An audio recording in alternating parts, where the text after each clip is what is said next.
എല്ലാ കൂട്ടുകാർക്കും നമ്മളുടെ വീഡിയോയിലേക്ക് സ്വാഗതം. അപ്പം രാവിലെ തന്നെ എഴുന്നേറ്റ് കാപ്പിയൊക്കെ വെക്കുകയാണേ. കാപ്പിയൊക്കെ വെച്ചതിന് ശേഷം രാവിലെ തന്നെ നമ്മൾ കുറച്ച് പണികളൊക്കെ തീർത്ത് വെക്കാനുണ്ട്. അപ്പോൾ ആ പണികളൊക്കെ തീർത്ത് വെക്കാൻ വേണ്ടിയിട്ട് ആണ് രാവിലെ ചോറും കറിയൊക്കെ വെന്ത് കേട്ടോ. ചോറും കറിയൊക്കെ വെന്തതിന് ശേഷമുള്ള പണികളാണ് ഈ ചെയ്യുന്നത്. അതായത് എന്തെങ്കിലുമൊക്കെ ഉണ്ടാക്കി വെക്കാൻ വേണ്ടിയിട്ട് നമ്മൾ കുറേ കാര്യങ്ങൾ ചെയ്യില്ലായിരുന്നു. അപ്പോൾ ഞാൻ ചെറിയ ഉള്ളി വാങ്ങിച്ചിട്ടുണ്ടായിരുന്നു. ചെറിയ ഉള്ളി, കറിവേപ്പില, പിന്നെ വെളുത്തുള്ളി, ഇഞ്ചി, അപ്പോൾ ഇതൊക്കെ എടുത്ത് വെക്കുകയാണ് കേട്ടോ. അപ്പം തന്നെ മനസ്സിലായിട്ടുണ്ടാവുമല്ലോ എന്താണ് ഞാൻ ഉണ്ടാക്കാൻ പോണതെന്നുള്ളത്. ഞാനിന്നൊരു അച്ചാറാണ് ഉണ്ടാക്കാൻ പോണത്.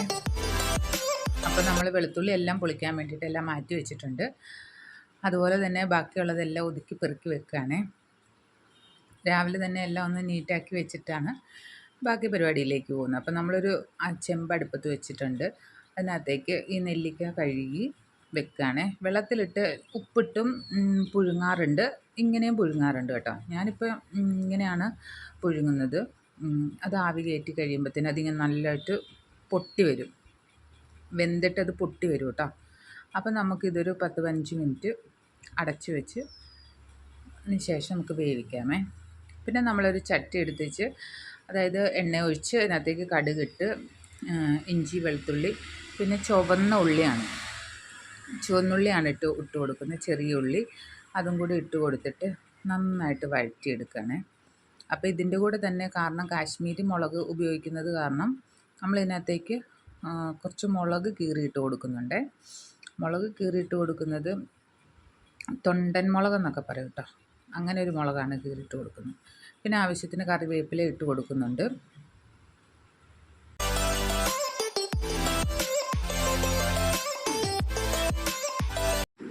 അപ്പം നമുക്ക് ആവശ്യത്തിനുള്ള ഉപ്പും കൂടി ഇട്ട് കൊടുത്തിട്ട് നന്നായിട്ടിത് ഉപ്പിട്ട് കഴിയുമ്പോഴത്തേനും ഒന്ന് വാടി വരുമ്പോഴത്തേനും ഉപ്പിട്ട് കൊടുത്തു കഴിഞ്ഞാൽ പെട്ടെന്ന് തന്നെ ഇത് വഴന്ന് കിട്ടും കേട്ടോ. അപ്പോൾ നല്ലപോലെ ഇതൊന്ന് ഇളക്കി യോജിപ്പിച്ചതിന് ശേഷം നന്നായിട്ടൊന്ന് വഴന്ന് വരുന്ന സമയത്തിനാണ് നമ്മൾ ഈ മുളക് കീറിയിട്ടേക്ക് ഇടുന്നത് കേട്ടോ. മുളകും കീറിയിട്ട് നന്നായിട്ട് ഒന്നും കൂടി നമ്മൾ വഴറ്റിയെടുത്തിട്ട്, അതായത് നമ്മുടെ വെളുത്തുള്ളിയൊക്കെ ഒന്ന് ഗോൾഡൻ കളറ്, ചെറിയൊരു ഗോൾഡൻ കളറ് പോലെ ആകുന്നത് വരെ നമ്മളൊന്ന് വഴറ്റിയെടുക്കുവേ.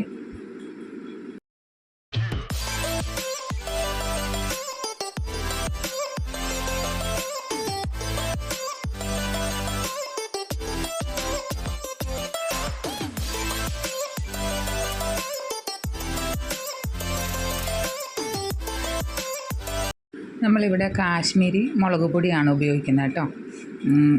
കാശ്മീരി മുളക് പൊടിയാകുമ്പോൾ നല്ലൊരു കളറും നല്ലൊരു കൊഴുപ്പും കിട്ടും. അതുകൊണ്ടിട്ടാണ് കാശ്മീരി മുളക് പൊടി ഉപയോഗിക്കുന്നത്. മുളക് പൊടി ഇട്ട് നന്നായിട്ടൊന്ന് യോജിപ്പിക്കുകയാണേ.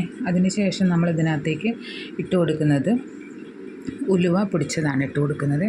ഒരു നുള്ളു ഉലുവ പൊടിച്ചതും കൂടി ഇട്ട് കൊടുത്തിട്ട് നന്നായിട്ട് നമ്മളിതൊന്ന് വീണ്ടും യോജിപ്പിക്കുകയാണ്. ഈ സമയത്ത് വേണമെങ്കിൽ നമുക്ക് ഉപ്പ് വേണമെങ്കിൽ കുറച്ചും കൂടി ഇട്ട് കൊടുക്കാം. പിന്നെ നമ്മൾ അടർത്തി വെച്ചിരിക്കുന്ന ആ നെല്ലിക്ക ഇട്ട് കൊടുക്കുകയാണ്. നെല്ലിക്ക ഇട്ട് കൊടുത്ത് നന്നായിട്ടൊന്ന് ഇളക്കി യോജിപ്പിക്കുകയാണ്. ഇളക്കി യോജിപ്പിച്ച് ആദ്യമേ തന്നെ ഒന്ന് ഇളക്കി നന്നായിട്ട് യോജിപ്പിച്ചതിന് ശേഷമാണ് നമ്മൾ ഇനി ഇതിനകത്തേക്ക് വിനെഗർ ഒഴിക്കാൻ പോകുന്നത്. അപ്പം കേടുകൂടാതെ കുറച്ച് നാൾ നമുക്ക് ഉപയോഗിക്കാൻ പറ്റും വിനാഗിരിയൊക്കെ ഇടുന്നത് കാരണം. അതിന് ശേഷമാണ് ലാസ്റ്റാണ് നമ്മൾ ഇതിനകത്തേക്ക് നമ്മളുടെ ഉലുവാപ്പൊടി ഇട്ട് കൊടുക്കുന്നത് കേട്ടോ. ഉലുവാപ്പൊടി അല്ല, കായപ്പൊടി ഇട്ട് കൊടുക്കുന്നത്.